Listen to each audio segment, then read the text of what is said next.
Saudamos todos os nossos irmãos e irmãs, amigos e amigas com a graça e a paz do Senhor Jesus. Aqui estamos para estudarmos a Bíblia.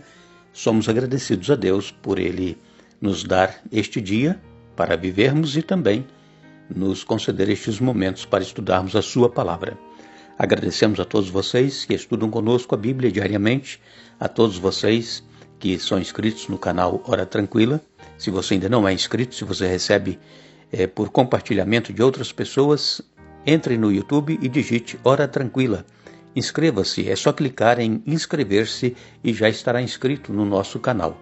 Se você, porventura, não está recebendo pelo YouTube, você já era inscrito, verifique se a sua inscrição continue ativa, porque muitas das vezes automaticamente se desinscreve. Eu não sei qual a razão, mas então você deve entrar no YouTube, olhar ali no canal Hora Tranquila e ver se você continua inscrito. Nós queremos agradecer a vocês que nos escrevem, dizendo de onde acompanham os estudos. Mandamos aqui um alô especial para o Paulo Henrique, é de Sorocaba, São Paulo. Helena Alves é de Corumbá, Mato Grosso. Ana Neves é de Manaus, no Amazonas. Nazilda Ildete é de Mauá, São Paulo. José Henrique é de Serra, no Espírito Santo. Leonor Maia e Albino são de Portugal. E todos os demais que nos escrevem agradecemos e mandaremos sempre um alô para vocês. Iremos orar. Eterno Deus e Pai que estás nos céus, obrigado por mais uma vez nos conceder este dia de vida e também estes momentos para estudarmos a Tua Palavra. Que Teu Espírito Santo esteja falando à nossa mente, ao nosso coração, nos mostrando as verdades que estão em Tua Palavra e nos ajude, Pai, a aceitá-las e vivê-las em nossa vida. Abençoa todos os irmãos, irmãs, amigos e amigas, onde quer que estejam estudando conosco a Bíblia. Cada um tem suas lutas, seus problemas, suas necessidades. Supra-as conforme a Tua vontade e abençoa todos os que nos pedem orações em nome de Jesus. Amém. Estamos dando sequência ao estudo desta semana, quando nós começamos a falar aqui a respeito da aliança lá no Sinai. O povo de Israel havia sido retirado por mão forte e poderosa lá da escravidão do Egito. Agora já estavam ali no deserto do Sinai. Ali eles acamparam porque o povo hebreu era guiado por uma nuvem que de dia fazia sombra e à noite ela produzia calor. Era como uma nuvem de fogo para aquecer, porque no deserto de dia é muito quente e à noite é muito frio.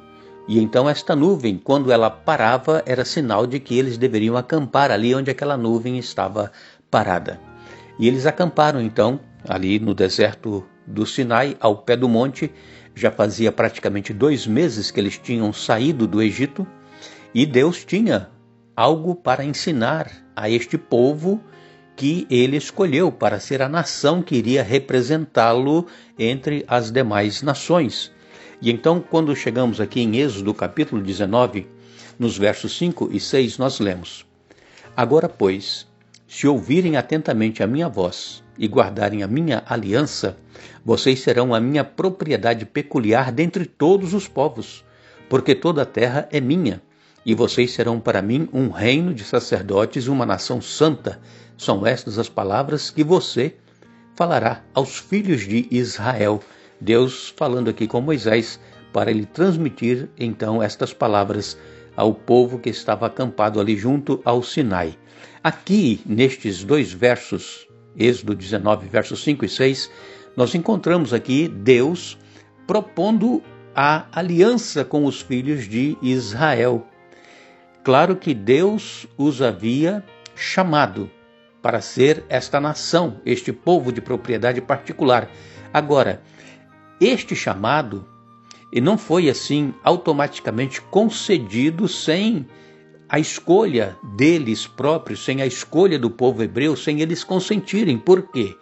Porque eles tiveram que cooperar, assim como quando Deus pediu Noé para construir a arca, Noé construiu, Noé cooperou. Assim como quando Deus disse para Abraão, sai da sua terra, da sua parentela, ele saiu e ele foi. Então o povo de Israel, que estava saindo do Egito, também precisava cooperar.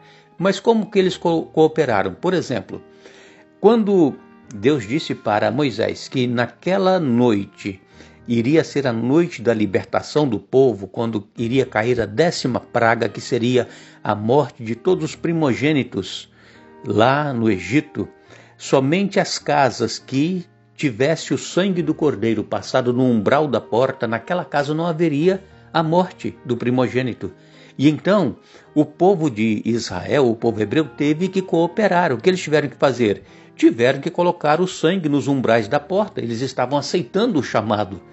E então eles, se não tivessem aceito esse chamado, passado o sangue no umbral das portas, eles não teriam sido libertos. Era simples assim. E então, neste verso nós vemos que Deus, ele não está falando, quer vocês gostem ou não, vocês serão para mim um tesouro peculiar, uma nação de sacerdotes. Não foi assim que Deus disse. Por quê? Porque não é assim que funciona.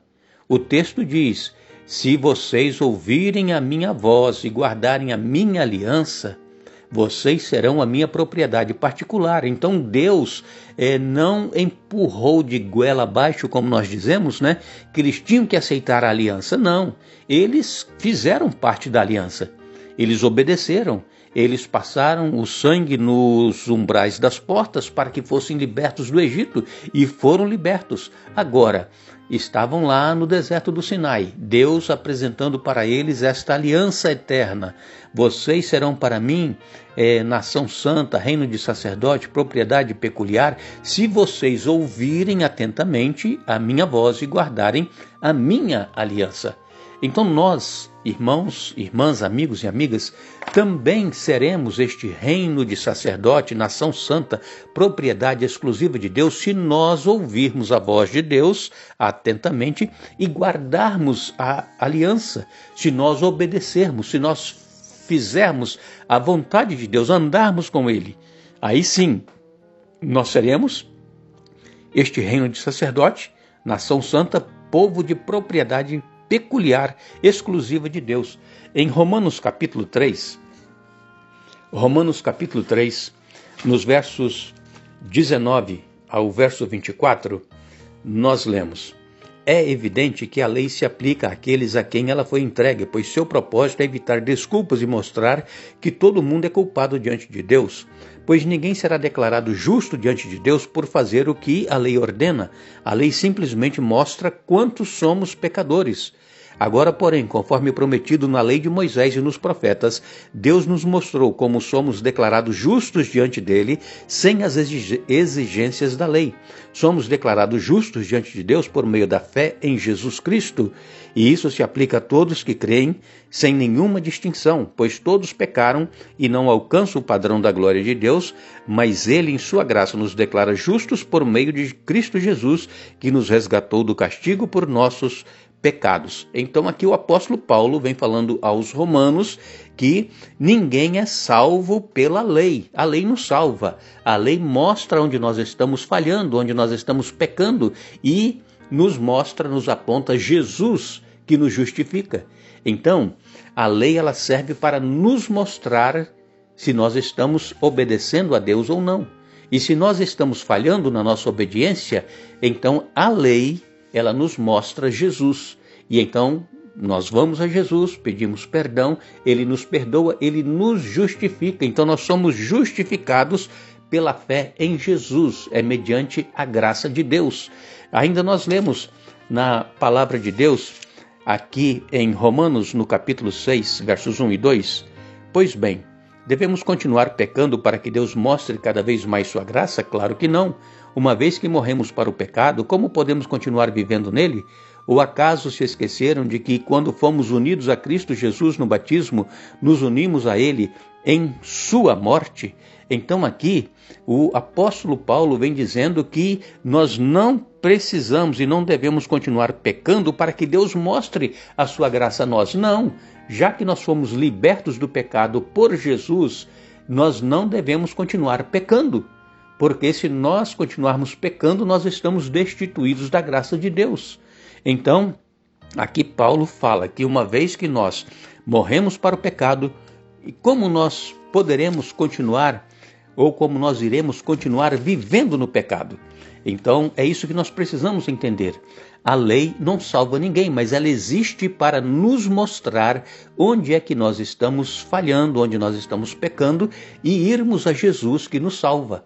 A salvação é única e exclusivamente através de Jesus. Ainda em Romanos capítulo 7 e no verso 7, nos diz aqui o apóstolo Paulo: por acaso estou dizendo que a lei de Deus é pecaminosa? Claro que não. Na verdade, foi a lei que me mostrou meu pecado. Eu jamais saberia que cobiçar é errado se a lei não dissesse não cobice.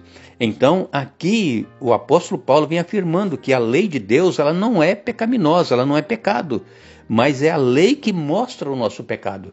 É por isso que nós pregamos, nós cremos que é necessário nós termos a lei de Deus como nosso padrão.